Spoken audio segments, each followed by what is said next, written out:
Hello and welcome to Link Juices. In this video I'll be showing you how to create policies for your store. First you need to go to Settings on the bottom left side and then scroll down to Policies.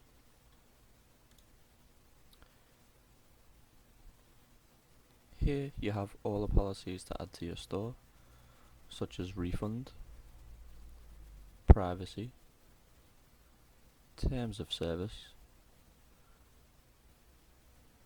shipping, and contact. Now if you don't already have policies to add in, Shopify already has templates for you. All you need to do is edit them to your preference. And once you click the create template, it will automatically create it for you. Like so. All you have to do is view it all and edit the information.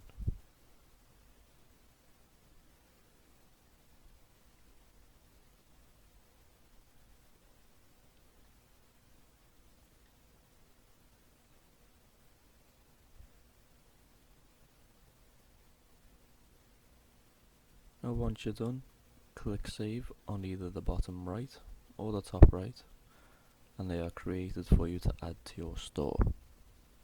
I hope this video has helped you. Thanks for watching.